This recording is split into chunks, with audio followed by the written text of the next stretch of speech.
এই সরকারটা বেসিক্যালি জামাত প্রভাবিত এবং রাইটিস্ট প্রভাবিত সরকার। হঠাৎ করে হাদির বিচারের বিষয়টা সামনে চলে আসলো। প্রথম সরকার ওনারা 73 ইলেকশনটা, ওইখানে শুরু হলো মূল প্রথম কারচুপিটা।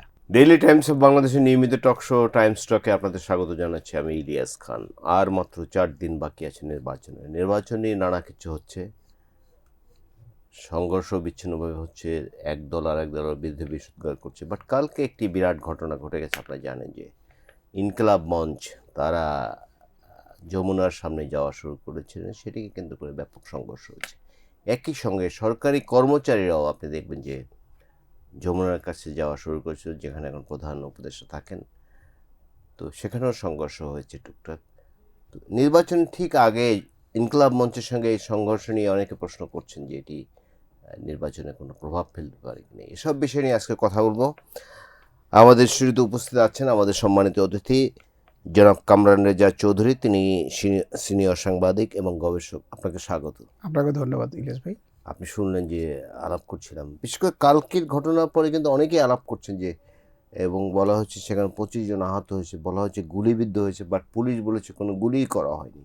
এইসব বিষয় আসলে নির্বাচনে কোনো প্রভাব ফেলবে কিনা, ইভেন অনেকে কিন্তু সন্দেহ প্রকাশ করেছেন যে আবার কোনো বড় ধরনের সংঘাত হয় কিনা, যাতে নির্বাচনটি পসপন্ড হয়ে যেতে পারে। কি মনে হয় আপনার? ধন্যবাদ। আপনার শেষ কথা দিয়েই শুরু করি। নির্বাচন হবে কিনা, নির্বাচন বানচাল হয় কিনা, এটি এখন বড় প্রশ্ন।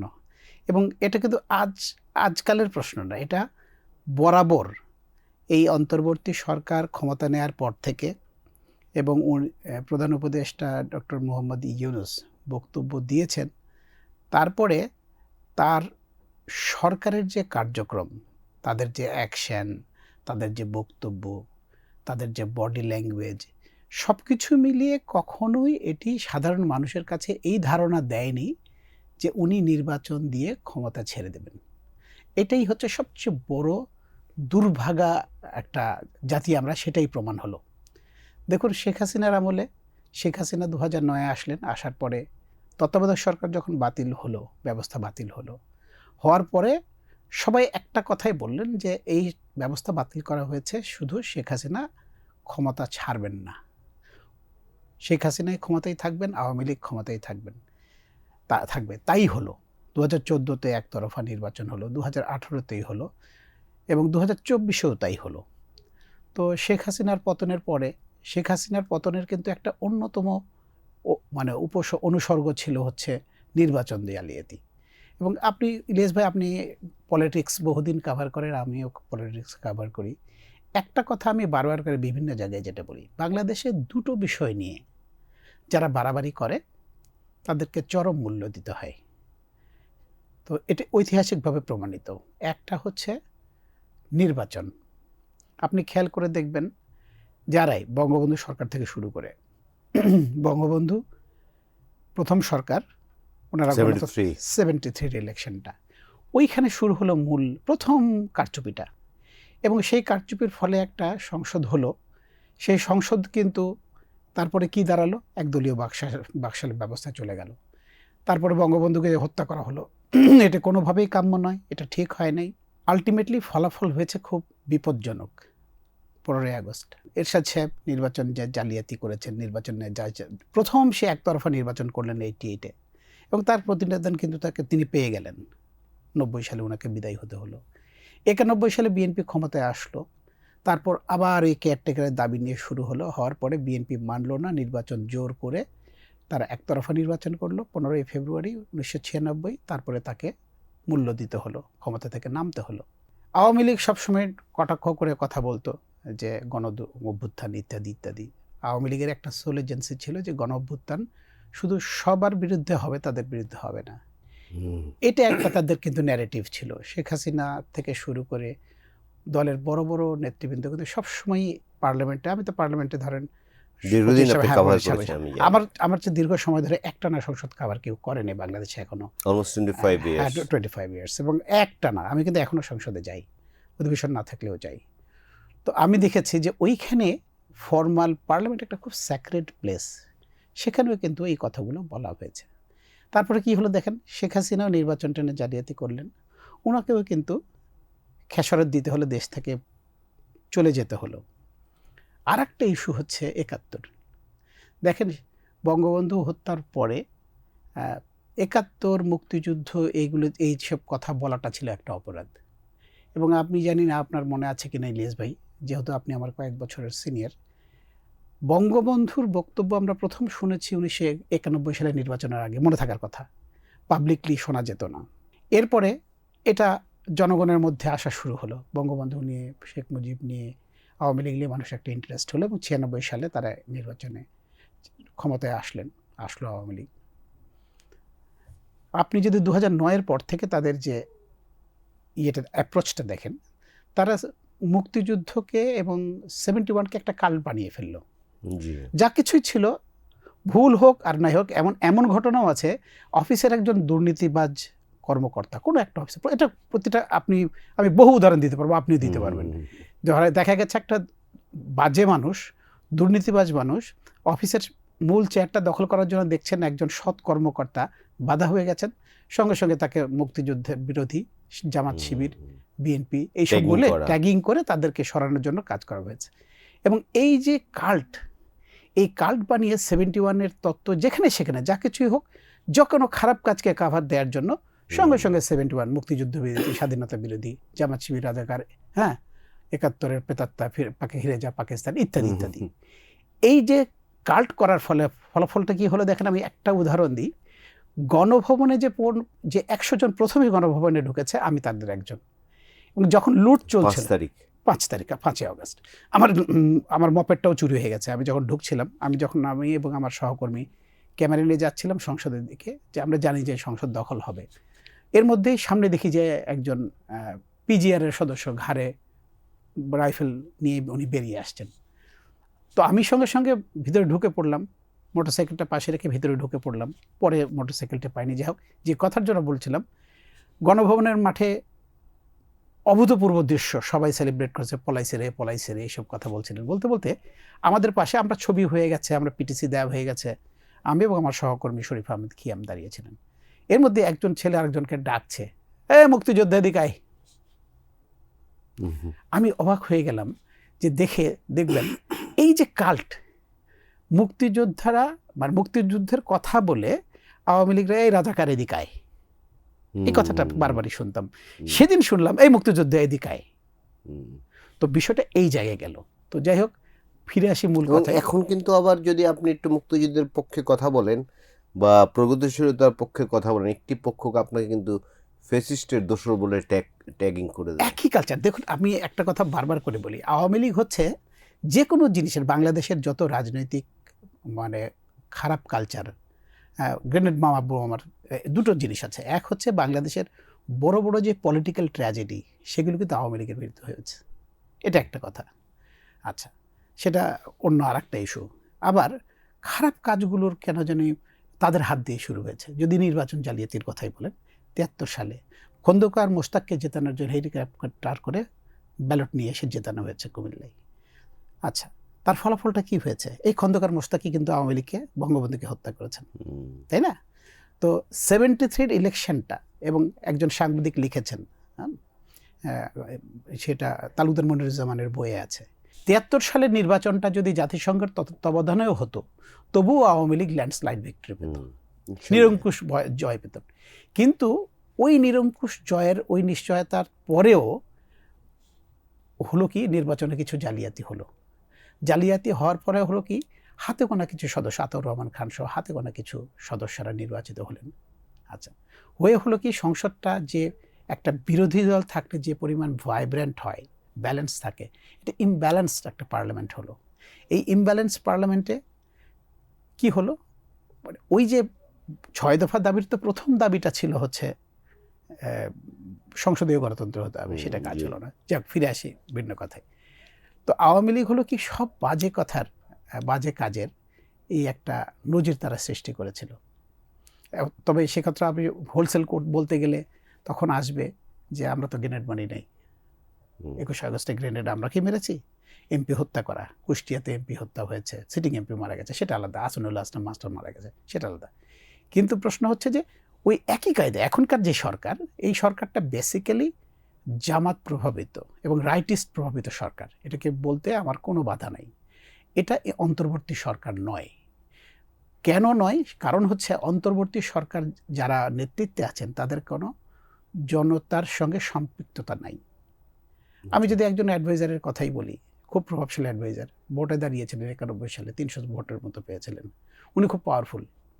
আচ্ছা, তো যেহেতু ধরুন জাসদ থেকে দাঁড়িয়েছিলেন, তো এখন প্রশ্ন হচ্ছে যে এই সব মানে মানুষ, জনসম্পৃক্ততাহীন মানুষ, রাজনীতি তো আলাদা, আপনি এনজিও করেন সেটা আলাদা, এনজিওর সম্পৃক্ততা এক জিনিস আর রাজনৈতিক সম্পৃক্ততা আরেক জিনিস। যেহেতু তাদের জনসম্পৃক্ততা নেই, তারা এই কিছু কিছু রাজনৈতিক দলের সঙ্গে তাদের একটা অ্যালায়েন্স হয়েছে এবং এটা জি। অ্যালায়েন্স অফ কনভিনিয়েন্স, এটা সুবিধাবাদের একটা অ্যালায়েন্স। কারণ আমরা ভিডিওতে কিন্তু আমরা দেখেছি একজন মৌলানা টাইপের মানুষ এভাবে হাত তুলে বলছেন, হে আল্লাহ তাআলা, তুমি ইউনূসকে পাঠাইছো একদম আশীর্বাদ হিসাবে। ভিডিওটা বোধহয় নিঃসন্দেহে আপনারা দেখেছেন এবং সবাই দেখেছেন, এবং সেটা বোধহয় একজন প্রধান উপদেষ্টার একজন কর্মকর্তা সেটা শেয়ারও করেছিলেন, নির্বাচন দিও না। তো প্রশ্নটা হচ্ছে যে বরাবরই কিন্তু নির্বাচন যাতে না হয় সেই ব্যবস্থাটা, কারণটা কি? কারণটা হচ্ছে বাংলাদেশ কিন্তু হাসিনা পরবর্তী বাংলাদেশ পড়েছিল রাজনৈতিক মাইনরিটির খপ্পরে। আপনি একটু লক্ষ্য করে দেখবেন যে বিএনপিকে কিন্তু বরাবরই একটা মাইনাস করার একটা প্রবণতা ছিল, এবং সেই স্টেটমেন্টটা কি আপনার ইলিয়াস ভাই মনে থাকার কথা। যখন প্রশ্ন আসছিল যে নির্বাচন কবে হবে, তখন ইন্টারিম সরকার নয়, তার আশীর্বাদ পুষ্ট যে ছেলেপেলেগুলো যারা এখন এনসিপি করে বা অন্যান্য দলগুলো করে বা ইনকিলাব মঞ্চ করে, তারা কিন্তু একটা কথা বারবার করে বলছিলেন যে একজনের হাত থেকে বের হয়ে আমরা কি আরেকজনের হাতে দেবো, আরেক স্বৈরশাসকদের দেবো, আরেক চাঁদাবাজদের দেবো। এই কথার মাধ্যমেই বোঝানো গেল ন্যারেটিভ তৈরি করে, ন্যারেটিভ হচ্ছে যে এই দুটাই খারাপ। হ্যাঁ, তখন থেকেই তো আসলে জুলাই ঐক্যর যে ফাটল, ওটা তো ওখান থেকেই শুরু। আমি যখন বিএনপি যখন বুঝতে পারছে যে না, আমার জন্য আমাদেরকে তারা প্রতিপক্ষ ভাবছে, এবং ডক্টর ইউনূস সাহেব যখন আল জাজিরাকে ইন্টারভিউ দিয়ে বললেন যে আমি ছাত্রদের রাজনীতি করার সুযোগ করে দিতে চাই, তখন বিষয়টা আরও ওয়াইড হয়ে গেল। আচ্ছা, তখন বিএনপি নিঃসন্দেহে চেষ্টা করলো তাদের এখানে থেকে নিজের স্বকীয়তা রাখার জন্য, কারণ তারা বৃহৎ রাজনৈতিক দল, তাদের অস্তিত্বের বিষয় আছে। এই যে বিভাজনটা, এবং এই বিভাজনের জায়গায় এসে হলো কি, জামাত এসে যেমন সালাউদ্দিন সাহেব তো ওপেন বলেছেন যে আমরা 3-4 করে অফিসিয়ালি মানে চাইলেও কোনো রকম আমরা প্রধান উপদেষ্টার সঙ্গে দেখা করতে পারি না, কিন্তু নাহিদ থেকে শুরু করে অনেকে খুব তাড়াতাড়ি খুব সহজেই দেখা করতে পারেন। তো এখন এই অবস্থায় জামাত আসলে সেই সুযোগটা পেয়েছে। আমি একটা উদাহরণ দিয়ে বলি, জামাত যে কথাটা বলতো সেই কথাটাই কিন্তু অন্তর্বর্তী সরকার শুনতো অধিকাংশই। তারেক রহমান বলেছিলেন ডিসেম্বরে নির্বাচন হতেই হবে, আর্মি চিফ বলেছিলেন ডিসেম্বরে মাস্ট একটা ইলেকশন বলে, আপনার মনে থাকার কথা। কিন্তু জামাত বলেছিল ফেব্রুয়ারিতে নির্বাচন হতে হবে, নির্বাচন কিন্তু ফেব্রুয়ারিতে এসেছে, রোজার আগে। আপনি খেয়াল করে দেখেন। সো এবং সবগুলোই কিন্তু জামাতের অন্তর্বর্তী সরকারের যে কার্যক্রম, তার একটা বড় অংশ জামাতের ফেভারে গেছে। এটা কাকতালীয় কিনা নাকি এটা বুঝে পড়ে করা, সেটা আলাদা বিষয়। এমন কমেন্টও বারবার এসেছে যে এটা একটা জামাতের সরকার। আমরা তো ইনকিলাব মঞ্চ নিয়ে ইনকিলাব মঞ্চে আসা যাক। ইনকিলাব মঞ্চ হচ্ছে কি বেসিক্যালি হঠাৎ করেই যদি সংগঠনটা যে খুব বেশি হঠাৎ করে, আমরা খেয়াল করে দেখেন 5ই আগস্ট পরবর্তী সময়ে হঠাৎ করেই কিন্তু ইনকিলাব মঞ্চকে আমরা দেখতে পেলাম।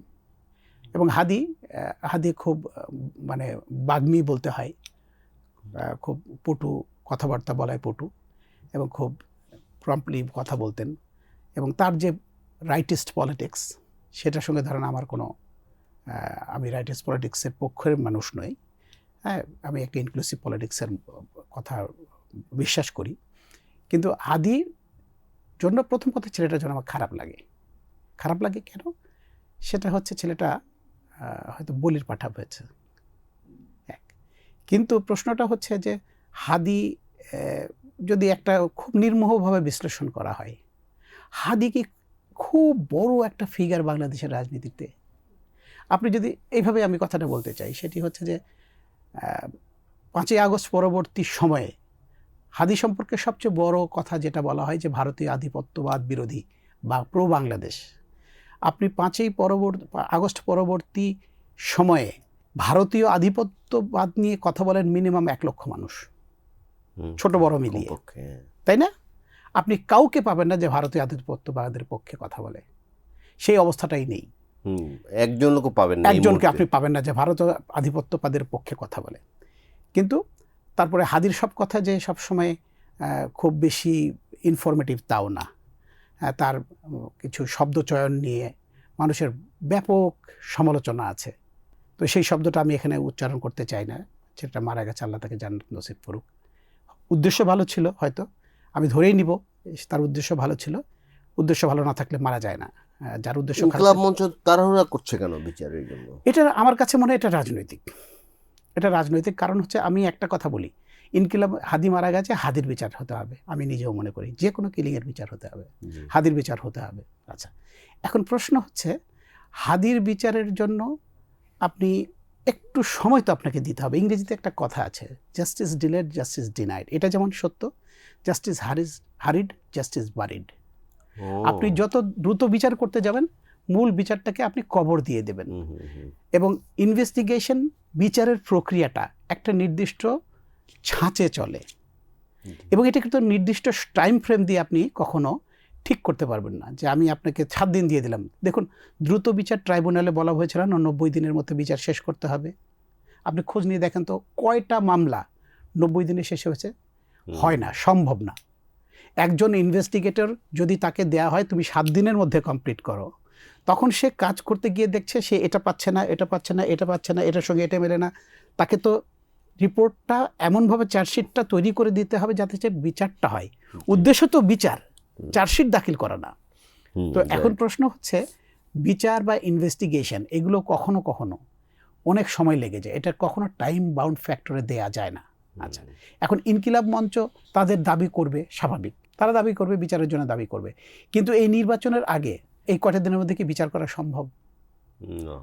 আমি এই কথাগুলো প্রশ্ন করি। 5 দিন বাকি, হয়তো আমরা 10 দিনের মধ্যে নতুন সরকার পেয়ে যাব। হ্যাঁ, এই সরকার সবচেয়ে বড় সমস্যাটা কি জানেন?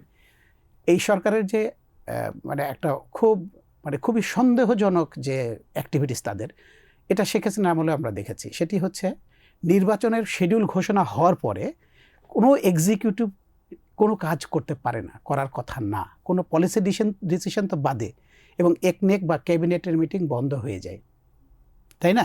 কিছু ডিসিশন ছাড়া, কোনো রুটিন কাজ ছাড়া পলিসি ডিসিশন এগুলো আসে না।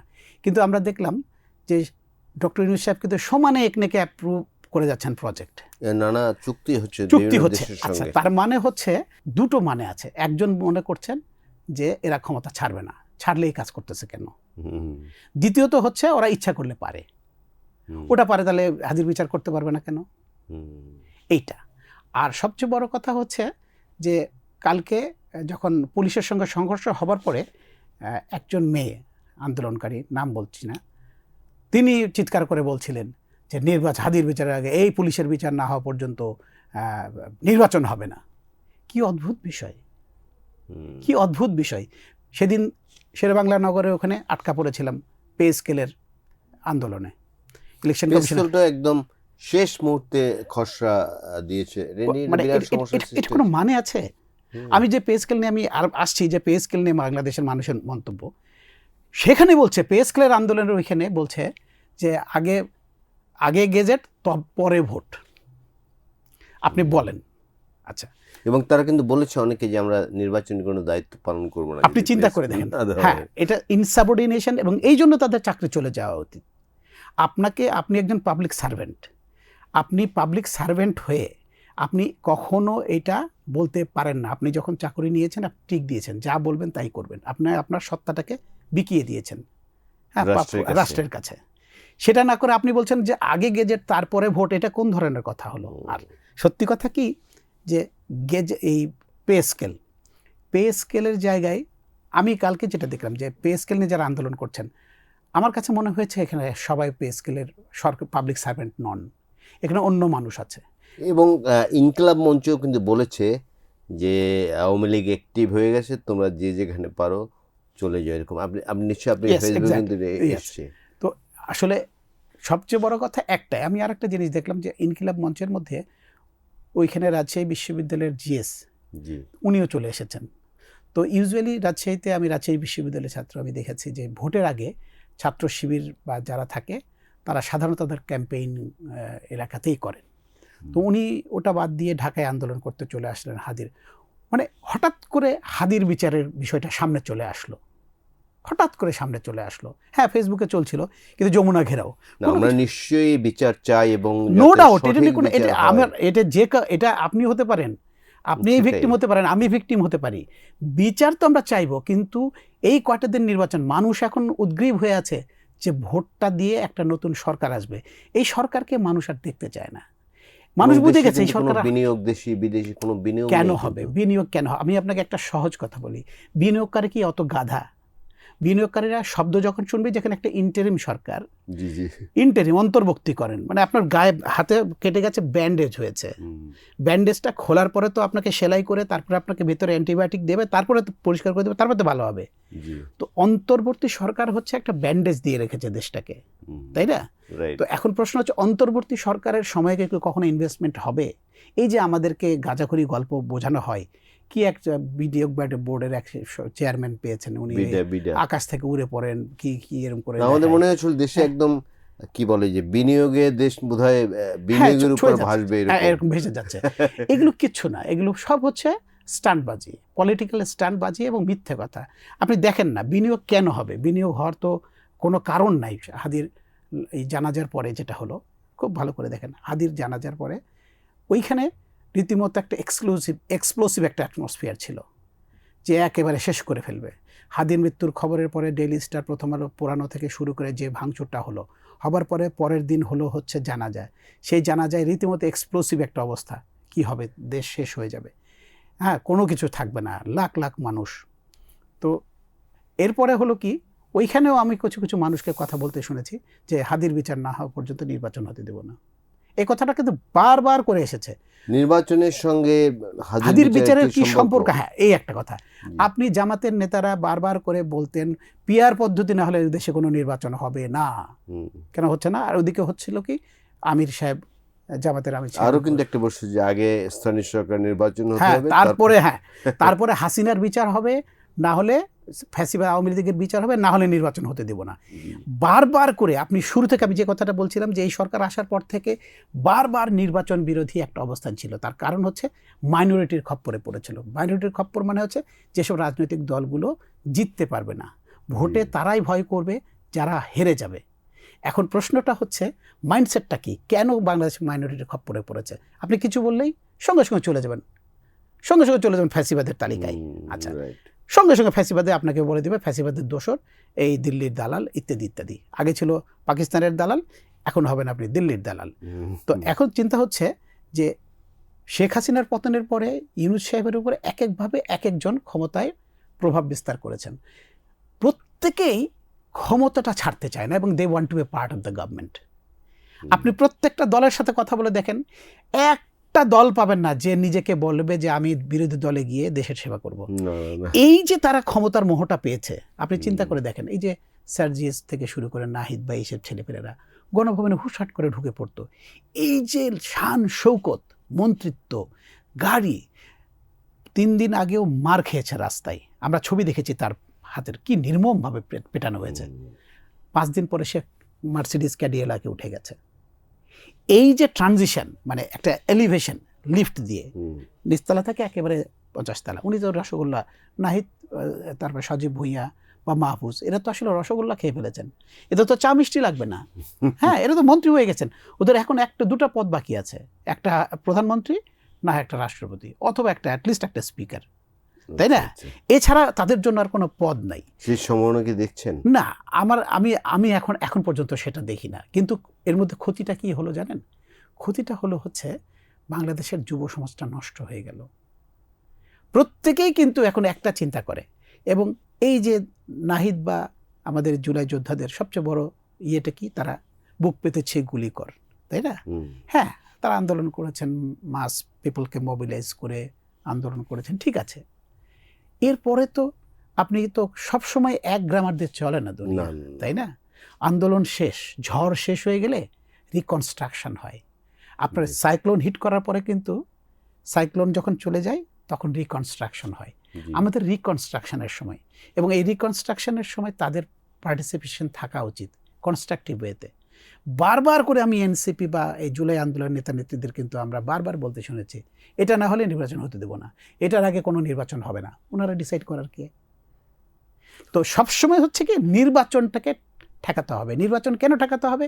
নির্বাচন ঠেকালেই যদি কিছুদিন বেশি থাকা যায়, ক্ষমতা এক্সারসাইজ করা যায়। এই যে ছেলে মেয়েদেরকে আমাদের নষ্ট করে দেওয়া হলো, আমার খুব কষ্ট লাগে। এই ছেলে মেয়েগুলো নাহিদ থেকে শুরু করে এইসব ছেলেপেলেগুলো এত পটেনশিয়াল ছেলেপেলে ছিল। এই ছেলেদেরকে এবং এমন একটি কথা অভিযোগ না, অনেকে বলেন যে ধরুন আপনি রাজশাহী ইউনিভার্সিটির ছাত্র ছিলেন, এই যে 69 গণ অভ্যুত্থান, তারপরে কিন্তু টেবিলে ফিরে গেছে ছাত্ররা, সবাই ফিরে গেছে। 71 মুক্তিযুদ্ধ, তারপর কিন্তু টেবিলে ফিরে গেছে। ইভেন সর্বশেষ 90 ইলিয়াস ভাই আপনি আন্দোলন করেছেন, আমরা আন্দোলন করেছি, কেউ সাহস পেত না একজন এমপি হওয়ার কথা। এমপি তো আমি অবাক লাগে আমার কাছে, ইনারা রাজনীতি করবেন, ছেলে মেয়েগুলো রাজনীতি, আমি ওরাই তো ভবিষ্যৎ নেতৃত্ব দেবে। তো ভাই আপনাদেরকে প্রথমে এমপি মন্ত্রী হতে হবে কেন? আপনারা কি দিলেন? আপনারা যে অ্যালায়েন্স করলেন, নতুন বাংলাদেশ বলবেন, নতুন বন্দোবস্ত, সে একই বন্দোবস্ত চলতেছেন তো। আমি আজকে দেখলাম যে এনসিপির যে মেয়েটাকে, একটা মেয়ে আছে না এনসিপি থেকে চলে গেছে, সে ঘোষণা দিচ্ছে যে নাগরিক সুবিধা, এই টেলিভিশনে দেখে বেড়ান, হ্যাঁ, তো সে নাগরিক সুবিধা নিশ্চিত করবে। তো নাগরিক সুবিধা তো একজন এমপি করার কথা না, তাই না? কি করবেন উনি নাগরিক সুবিধা? এটা তো লোকাল গভর্নমেন্টের কাজ, তাই না? উনি এমপি, উনি যদি মেয়র পদে নির্বাচন করতেন, তাহলে আমরা এই পুরনো বন্দোবস্তের, তাদের ভাষায় পুরনো বন্দোবস্ত, এই পুরনো বন্দোবস্তের মধ্যেই আছি কিন্তু, তাই না? তো এখন ইনকিলাব মঞ্চকে আমি বলি না, কারণ এরা হচ্ছে ছেলে মেয়ে, এরা নয়, এদের পেছনে কোনো শক্তি আছে। যারা ভোটে পারবে না, যারা ভোটে পারবে না তারাই এদেরকে দিয়ে নাচাচ্ছে। আর এরা তো আবেগী। আমি এইসব ছেলেমেয়েদেরকে একদম দোষারোপ করতে চাই না, এরা আবেগী, এবং এদের হাতে হঠাৎ করে ক্ষমতা চলে গেছে, তারপরে তারা যাচ্ছা তাই বলতে পারে, যাচ্ছা তাই করতে পারে। কোনো কিছু, বাংলাদেশে তো কোনো পুলিশ নাই, কোনো অর্ডার নাই। আপনি দেখবেন খেয়াল করে, এই গত পরশুদিন দেখলাম যে এইভাবে লাথি মারতেছে পুলিশকে, হ্যাঁ, একটা মেয়ে, হ্যাঁ, একটা ফ্লাইং পড়া, হ্যাঁ, একটা নার্সের মতো একটা ড্রেস পরে, ডাক্তার বা নার্সের ড্রেস, কিছু একটা হবে, তুমি লাথি মারলো। ক্লাব মঞ্চের কালকে যে ধাওয়া পুলিশের সাথে সংঘর্ষ হয়েছে, আপনি দেখবেন সেখানে অনেক সাংবাদিককে মারা হয়েছে। এবং আমি একটা ভিডিও দেখলাম যে একজন সাংবাদিক হেঁটে যাচ্ছেন, দৌড়ে যাচ্ছিলেন, তাই কিন্তু আমাদের সোজা বাংলা, আমি ভালো শব্দটি ভুলে গেছি, ল্যাং মেরে একজন পুলিশ ফেলে দিয়েছে। আপনার চোখে পড়েছে? দেখেছি আমি, একজন মজুর জার্নালিস্ট দিয়ে পেটানো হলো। তো আবার কি সেই আগের কালচার শুরু হয়েছে, সাংবাদিকদের মারধর? শোনেন, সাংবাদিকদের পেটানো কখনো বন্ধ হবে না, সাংবাদিকদের পেটানো কখনো বন্ধ হবে না। কারণ হচ্ছে সাংবাদিকরা ছাড়া, এখন আমি এই অন্তর্বর্তী সরকারের কথাই যদি বলি, বিএনপির কিন্তু কোনো ভয়েস নাই। সে কোনো রকম ইন্টারিম সরকারের কোনো রকম সমালোচনা করছে না। কেন করছে না? ওরা ভালো করেই জানে, একটু সমালোচনা করলেই যদি নির্বাচন না হয়, বিএনপির একটাই লক্ষ্য যে যেভাবে হোক একটা নির্বাচন হোক, নির্বাচন দায়িত্বশীল দল হিসেবে বিএনপি করছে। আমি বিএনপিকে কিন্তু যথেষ্ট মনে করব যে বিএনপির রাজনীতি একদম ঠিক ট্র্যাকে আছে, একদম ঠিক ট্র্যাক। বিএনপি খুব ভালো করে জানে যে একটু এলোমেলো হলেই কিন্তু নির্বাচনটা বানচাল হয়ে যাবে, এবং তাতে হবে কি, দেশের ক্ষতি হবে। দেশের জনগণের একটা সরকার, ভোটের সরকার, হ্যাঁ, এটা ইনক্লুসিভ ইলেকশন হচ্ছে না, আওয়ামী লীগ ছাড়া ইনক্লুসিভ নির্বাচন হবে না। বিএনপি যদি না থাকে, আওয়ামী লীগও না রেখে ইনক্লুসিভ নির্বাচন করতে পারে নাই। কিন্তু কোনোভাবে হোক একটা নির্বাচিত সরকার আসুক, যেই জিতুক, নির্বাচিত সরকার হলে আপনি জনগণকে বলতে পারবেন, এখন তো যারা আছেন তাদের তো কোনো দায়িত্ব নাই, এবং তারা যা ইচ্ছা তাই করবেন। আপনি কি করবেন? যেমন প্রেস সেক্রেটারি সাহেব তো বলেছিলেন, দে ক্যান ডু এভরিথিং। যখন বলা হয়েছিল ইন্টারিম সরকার কি করতে পারে, উনি বলেছিলেন যে উই ক্যান ডু এভরিথিং, একটা টেলিভিশনের প্রোগ্রাম, আপনার মনে থাকার কথা। তো এটা তো হলো না, এটা তো স্বৈরাচারী ব্যবস্থার মতো হলো, তাই না? এটা তো স্বৈরাচারী ব্যবস্থার মতো কথা হলো।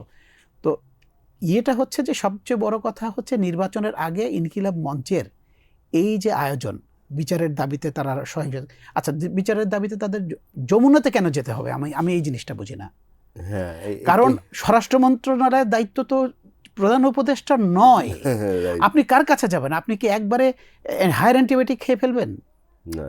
আপনাকে তো একটু ধাপে ধাপে যেতে হবে। আপনি স্বরাষ্ট্রমন্ত্রীর সঙ্গে দেখা করেছেন, উপদেষ্টার সঙ্গে দেখা করেছেন, বলেছেন, আপনারা আবার তাকে তাগাদা দেন, জি আপনারা যে পরবর্তী সরকার আসবে তাদেরকে আপনারা স্মারকলিপি দেন যে আপনারা কিছুদিন পরে সরকারে আসবেন, এমন তো তাড়াহুড়া নাই যে এই 3 দিনের মধ্যে নির্বাচন বিচার করতে হবে। হ্যাঁ, আর 3 দিনের মধ্যে ইচ্ছেগুলো সম্ভব সম্ভব না। কি? এটা কি সম্ভব আদৌ? আচ্ছা, জাতিসংঘে স্মারকলিপি পাঠাইতে হবে। জাতিসংঘ যে কত বড় একটা ব্যুরোক্রেটিক সংগঠন, আমার মনে হয় এটা অনেকেই জানেন না। ইচ্ছে করলে আপনি জাতিসংঘের সবাইকে নিতে পারবেন না, একটা চিঠি পর্যন্ত নামাইতে পারবেন না। It's not a matter of joke. আপনি সরকার, বাংলাদেশ সরকারের কি এমন ইনফ্লুয়েন্স আছে যে জাতিসংঘে তারা সব সঙ্গে সঙ্গে তারা করে নিতে পারবে? তো সেটাই। এই কথাগুলো, এটা আসলে উদ্দেশ্যটা অন্য জায়গায়। যেটা সাধারণ মানুষও মনে করে একটাই কথা, যাদের মানুষ, সেটা হচ্ছে যদি এরভাবে কোনো রকম তারে নাড়ে করে নির্বাচনটা পেছানো যায়, নির্বাচন পেছানো, এবং এটার জন্য ইনকিলাব মঞ্চকে আমি দোষারোপ করছি না, ইনকিলাব মঞ্চের পেছনে অনেক বড় বড় শক্তি আছে, তারা এই কাজটা করতে চায়। তো আমরা চাই যে সবার শুভবুদ্ধির উদয় হোক। বাংলাদেশের গণতন্ত্র উত্তরণের জন্য একটি নির্বাচন খুব জরুরি, অত্যন্ত জরুরি। আশা করি সেই নির্বাচনটি আর মাত্র 5 দিন বাকি আছে, সুষ্ঠু অবাধ নির্বাচন হবে।